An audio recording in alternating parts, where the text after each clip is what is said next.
तो आपको आत्मचिंतन करना पड़ेगा कि क्या आपको शेयर बाजार में आना है या नहीं आना। नहीं, मुझे एक चीज समझा दीजिए कि आपने कहा कि ये जो गिरावट है एक अच्छी गिरावट है। अच्छी गिरावट किस सेंस में आप कह रहे हैं?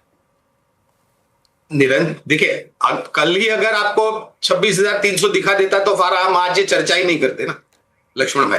और अच्छी गिरावट इस प्रकार से कि लोगों को मौका मिलता है। आपने कार्यक्रम की शुरुआत में क्या ये निवेश करने का मौका है? बिल्कुल है।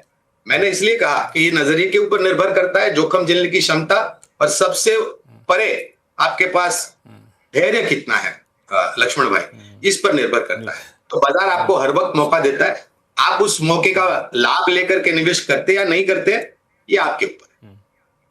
बिल्कुल सुदीप सर, ये गिरावट अच्छी कब तक मानी जा सकती है?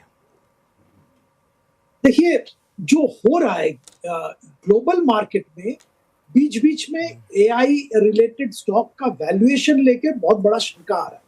लोग बातचीत कर रहे हैं कि ये बबल टेरिटरी में चला गया या नहीं, और इसीलिए अमेरिकी बाजार में बीच बीच में एक करेक्शन का माहौल बन रहा है।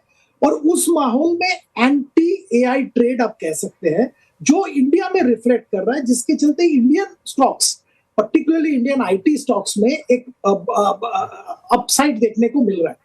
नाउ ये मुझे तो लगता है ये सस्टेनेबल नहीं है, क्योंकि अगर आपने एनवीडिया का चेयरमैन का जो हुआंग साहब है उनका कमेंट्री रिजल्ट के बाद ध्यान से सुना होगा, तो वो साफ कह रहे हैं कि ऐसा कुछ नहीं है, जो ग्राउंड में जो काम हो रहा है उसी का रिफ्लेक्शन वैल्यूएशन है, और अभी भी इसमें बहुत काम बाकी है जो कि हो रहा है। तो मुझे तो लगता है कि इंडियन मार्केट में जो अचानक बीच बीच में एक अपस्विंग आ रहा है, वो अपस्विंग थोड़ा प्रीमेच्योर है, क्योंकि अभी भी एफआईआईज के तरफ से इंडियन शेयर्स की तरफ मूड और अट्रैक्शन चेंज नहीं हुआ है। वो अभी भी इंडियन मार्केट में खुल के निवेश नहीं कर रहे हैं। डोमेस्टिक जो फ्लोज हैं जिसके चलते हमारा मार्केट चल रहा था, वही अभी भी काम कर रहा है। ये ध्यान में रखना होगा। हाँ, ये बात सही है कि नतीजे, सेकंड क्वार्टर के नतीजे, जैसे गौरन भाई जिक्र कर रहे थे, मैं आऊंगा सुदीप सर, मैं उस पे आऊंगा। मुझे थोड़ा समझाइए इस चीज को, मुझे थोड़ा ये समझाइए कि आप क्या कह रहे हैं। आप ये कह रहे हैं कि एआई का बबल जैसी जो बात चल रही है, उसकी वजह से जो भारतीय आईटी कंपनियां चल रही हैं, वो आपको सस्टेनेबल नहीं लग रहा है? बिल्कुल नहीं सस्टेनेबल लग रहा है, क्योंकि इंडियन आईटी कंपनीज, देखिए स्पेसिफिक सेगमेंट छोड़ दीजिए, उसका बात मैं 1 मिनट में करता हूं, पर जो जनरली लार्ज आईटी कंपनीज है, उनका मार्जिन पे बहुत ज्यादा दबाव आने वाले दिनों में देखने को मिलेगा।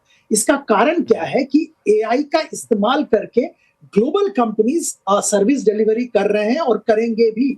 हमारे जो आईटी कंपनीज हैं वो एआई के रेस में बहुत पीछे चले गए, उनके पास खुद का टूल नहीं है, थर्ड पार्टी टूल यूज करके उनको सर्विस डिलीवर करना पड़ेगा, और ओवरऑल मार्जिन पे भी प्रेशर आएगा, क्योंकि AI is expected to make operations much more efficient and cost effective. तो ये पहला कारण है। दूसरा कारण है, हम लोग कुछ भी बोले, यूएस मार्केट में पर्टिकुलरली लार्ज कॉर्पोरेट्स या आर्टिफिशियल इंटेलिजेंस और टेक्नोलॉजी कंपनीज को छोड़ दीजिए, बाकी यूएस में अभी भी एक अनिश्चयता का माहौल है, जिसके चलते जो खुल के कॉन्ट्रैक्ट अवार्ड नहीं हो रहा है।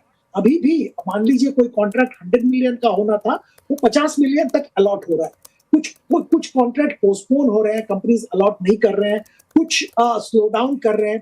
तो जो ऑर्डर विंस है और साइज ऑफ ऑर्डर विंस वो कम हो रहा है, और इसके कारण इंडियन आईटी कंपनीज पे दबाव आ रहा है। और मार्जिन का बात तो मैं कर ही चुका हूं, पर इसमें एक चीज ध्यान में रखना पड़ेगा, कुछ सेगमेंट्स है, कुछ सेक्टर्स है जहां पे ग्लोबली बहुत अच्छा ट्रैक्शन देखने को मिल रहा है, जैसे ट्रैवल एंड टूरिज्म। हम सब जानते हैं दुनिया भर में